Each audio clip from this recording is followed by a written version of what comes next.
அனைவருக்கும் வணக்கம். சிறுவாபுரி முருகன் கோயிலுடைய சிறப்புகளை போன பதிவில் நம்ம பார்த்துருந்தோம். இது 2ஆம் பாகம். இதில் அதே சிறுவாபுரி முருகன் கோயிலில் இருக்கக்கூடிய சிறப்புகளையும் இன்னும் ஒரு சில முக்கியமான விஷயங்களையும் நம்ம பார்க்கலாம். இந்த சிறுவாபுரி முருகன் கோயில் பக்கத்தில் மிகவும் சக்தி வாய்ந்த ஒரு சிவாலயம் இருக்குது. முருகன் கோயிலுக்கு எப்போ போயிட்டு வந்தாலும் கண்டிப்பாக சிவன் கோயிலுக்கும் போகணும்னு சொல்லுவாங்க பெரியவங்க. இந்த சிவாலயம் 500 ஆண்டுகள் பழமையானதுன்னு சொல்கிறாங்க. அது மட்டும் இல்லாமல் அதிக சக்தி வாய்ந்தது, நினச்சது நடக்கும் அப்படின்னு சொல்கிறாங்க. இங்கே இருக்கக்கூடிய குளம் பார்த்திங்கன்னா இந்த கோயிலை ஒட்டி இருக்கும். இது ஒரு அள்ளி குளம், பார்க்கவே அழகாக இருக்கும்.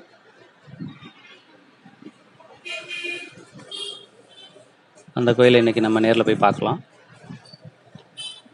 இப்போ நம்மளுடைய சிறுவாபுரி முருகன் கோயிலை பார்க்குறதுக்காக போயிட்டுருக்கோம்.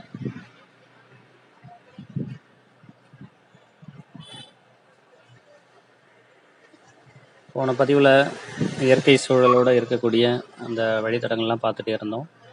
ரொம்பவே அழகாகவும் இயற்கை சூழலோடு இருந்துச்சு. நேர்த்திக்கடன் எதுவாக இருந்தாலும் அது நிறைவேறும். தொடர்ந்து 6 வாரங்கள் கண்டிப்பாக நீங்கள் வாங்க. வந்தீங்கன்னா உங்களுடைய நேர்த்திக்கடன் எல்லாமே உங்களுடைய வேண்டுதல்கள் சரியாகும். இது கொஞ்சம் சுருக்கமாகவே இந்த வீடியோ போட்டிருக்கோம்.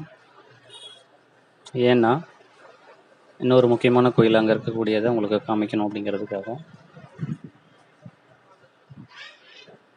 கிட்டத்தட்ட வந்துட்டோம். நாங்கள் எப்போவுமே ரெஸ்ட் எடுக்கக்கூடிய ஒரு இடம் இது. பார்க்க அழகாக இருக்கும். இப்போ அறுவடை முடிஞ்சிட்டதுனால நெற்கதிர்கள் இல்லை, மற்றபடி இந்த இடம் ரொம்ப அழகாகவே இருக்குது. பாருங்கள், நல்ல காற்றோட்டமான அழகான இடம் இது. நீங்கள் வந்தாலும் தங்கிட்டு கொஞ்ச நேரம் இருந்துட்டு போங்க, நல்லாயிருக்கும். நான் சொன்ன அந்த அள்ளிக்குளம் இதுதான், ரொம்ப அழகாக இருக்குது பாருங்கள். கண்டிப்பாக இந்த சிவன் கோயிலுக்கு எல்லோரும் போகணும்னு நான் கேட்டுக்கிறேன். ஏன்னா நீங்கள் போகக்கூடிய அந்த 6 வாரங்கள் போகும்போது 2 வாரமாவது இந்த சிவன் கோயிலுக்கு போயிட்டு வரணும். கண்டிப்பாக உங்களுடைய வேண்டுதல்கள் எது இருந்தாலும் உடனே சரியாயிடும். வேண்டுதல்கள் நிறைவேறக்கூடிய ஒரு இடமா இங்கே இருக்குது. முருகன் கோயில் பக்கத்தில் பார்க்கிங்க்கு இடம் விட்டுருக்காங்க, கார் பார்க்கிங், பைக் பார்க்கிங்க்கு. ஸோ அந்த இடத்துல விடுங்க, விட்டிங்கன்னா போக்குவரத்து நெரிசல் இல்லாமல் இருக்கும். பைக் விட்டு போயிட்டுருக்கேன். கூட்டம் அதிகமாகவே இருக்குது. எல்லோரும் குடும்பத்தோடு வந்திருக்காங்க. ரொம்ப நாளாக முருகர் படம் வாங்கணும்னு ஆசைப்பட்டேன். அது இன்றைக்கி தான் வாங்குகிறேன். அண்ணா நமக்கு தான் பேக் பண்ணிகிட்ருக்காரு. சந்தோஷமாக இருக்குது வாங்கும்போது. எல்லா விதமான முருகர் படமும் கிடைக்கிது, நீங்களும் வாங்குங்க. அது மட்டும் இல்லை, மாலைகள், அப்புறம் பூஜைக்கு தேவையான பொருட்கள் எல்லாமே இங்கே கிடைக்கிது. இதில் இன்னொரு நேர்த்திக்கடன் சொல்லாமல் விட்டுட்டேன். அது என்னென்னா அந்த பூட்டு போடுறது தான். ஏதாவது ஒரு பிரச்சனையில் இருக்கீங்க, அந்த பிரச்சனை முடிவுக்கு வரணும், இதோடு முடியணும் அப்படின்னு நினச்சிங்கன்னா அது ஒரு நேர்த்திக்கடனாக இங்கே நீங்கள் பூட்டு போடுறது பண்ணலாம்.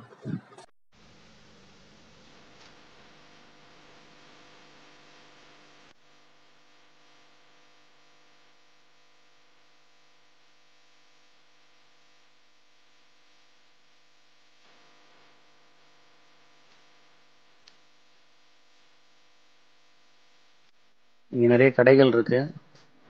அது மட்டும் இல்லாமல் கழிவுற வசதி எல்லாமே நல்லா சிறப்பாகவே பண்ணியிருக்காங்க பாருங்கள். இங்கே ஒரு அறிவிப்பு பலகை இருக்குது. என்னென்னா, இங்கே வரக்கூடிய பக்தர்கள் வேறு யாரையும் நம்பி எந்த ஒரு பணமும் கொடுத்து ஏமாற வேண்டாம் அப்படின்னு போட்டிருக்காங்க.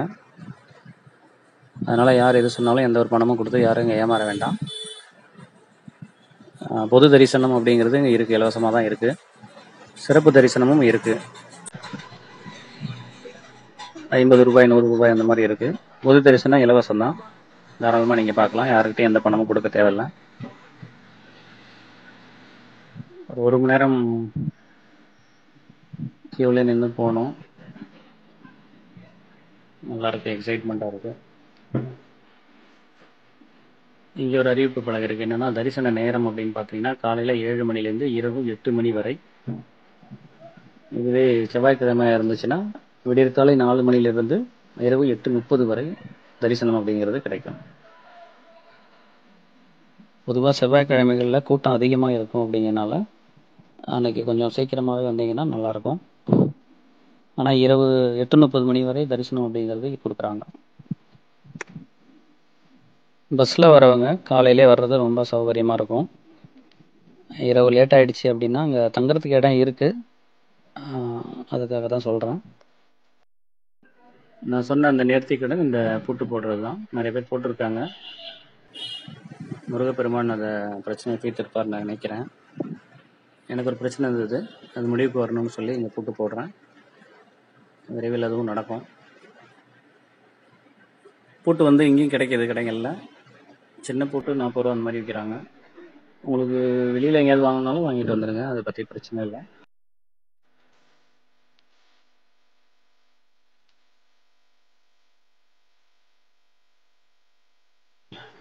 ஆன்மீக புத்தகம் விற்கக்கூடிய கடைகள் உள்ளே இருக்குது, வேணும்னா வாங்கிக்கலாம்.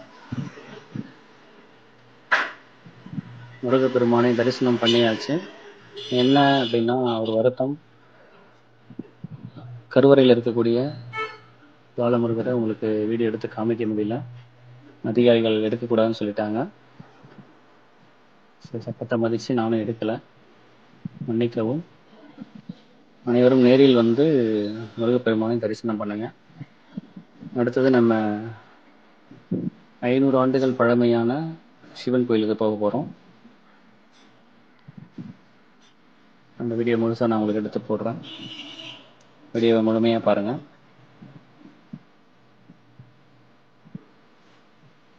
இன்னும் நிறைய ஆன்மீக தகவல்கள் நம்மளுடைய சேனலில் வர இருக்குது. இந்த சேனலை சப்ஸ்கிரைப் பண்ணி கண்டினியூவாக பாருங்கள். முதன்முறையாக வருவாங்க, ஏற்கனவே சப்ஸ்கிரைப் பண்ணாங்க, பண்ண வேண்டாம். உங்களுடைய கமெண்ட்ஸ் மட்டும் சொல்லுங்கள், என்னென்ன உங்கள் கருத்துக்களை இந்த இடத்துல பதிவிடுங்க.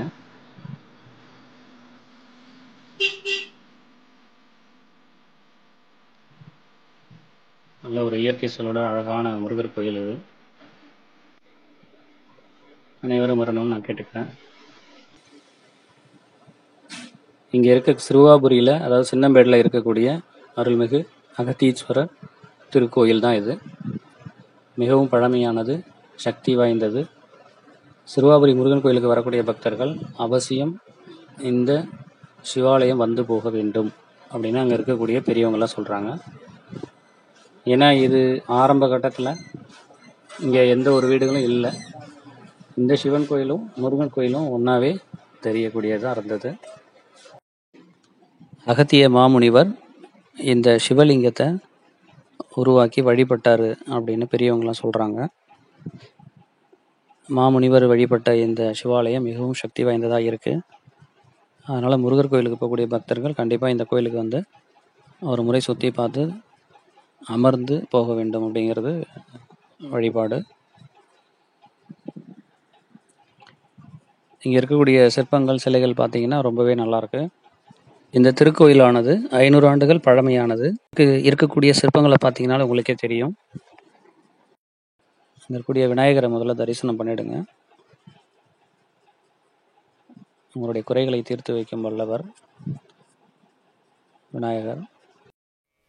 ஓமெனும் பொருளாய் உள்ளோய் போற்றி, அகரம் முதலன ஆனாய் போற்றி, அகர உகர ஆதி போற்றி, மகரமாய் நின்ற வானவ போற்றி, பகர் முன்னவனாம் பரனே போற்றி, மண்ணாய் விண்ணாய் மலர்ந்தாய் போற்றி.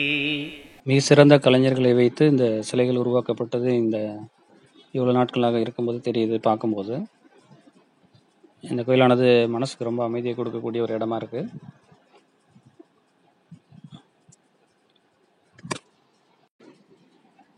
இந்த கோயிலுடைய பின்புறம் பார்த்தீங்கன்னா ஒரு யானையானது நிற்பது போல் அந்த காட்சி அமைப்பில் கொடுத்துருக்காங்க. இந்த சிலைகளை பார்த்தீங்கன்னா உங்களுக்கே தெரியும். நம்மளுடைய அகத்திய மாமுனிவர் சிவபெருமானுடைய திருமணத்தை இங்கே இருந்து பூஜை செய்து நேரடியாக பார்த்ததாக வடிக்கப்பட்டுள்ளது. அவ்வளவு சக்தி வாய்ந்தது இந்த சிவாலயம்.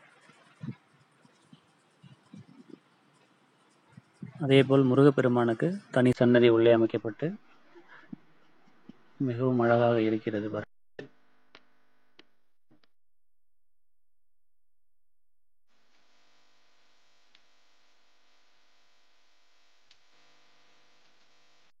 இந்த கோயிலுடைய அந்த கோபுரத்தில் இருக்கக்கூடிய ஒவ்வொரு சிலைகளும் பார்த்தீங்கன்னா ஒரு அழகான கதைகளை சொல்வது போல் இருக்கு. அந்த அளவுக்கு ரொம்ப அழகாக வடிவமைச்சிருக்காங்க. மூலவர் இருக்கக்கூடிய அந்த கோபுரமானது ஒரு யானை நிற்பது போல் அந்த வடிவமைப்பில் வடிவமைச்சிருக்காங்க. பார்க்கவே ரொம்ப அழகாக இருக்கு பாருங்க.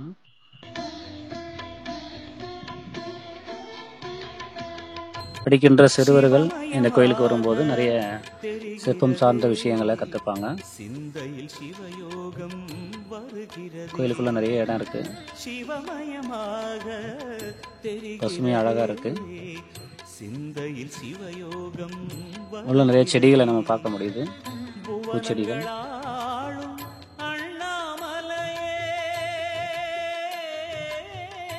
அகத்திய முனிவர் அருளிய அந்த சிவலிங்கம் தான் இது, ஸ்ரீ அகத்தீஸ்வரர். அதை நம்ம பார்த்துட்ருக்கோம். இந்த காணொலியை முழுமையாக பார்த்த அனைவருக்கும் ரொம்ப நன்றி. தொடர்ந்து நம்மளுடைய வீடியோக்கள் அனைத்தையும் பாருங்கள், நிறைய வீடியோக்கள் போடுறதா இருக்கும். இந்த கோயிலுக்கு மறக்காமல் எல்லோரும் போயிட்டு வரணும்னு நான் கேட்டுக்கிறேன். நன்றி, வணக்கம்.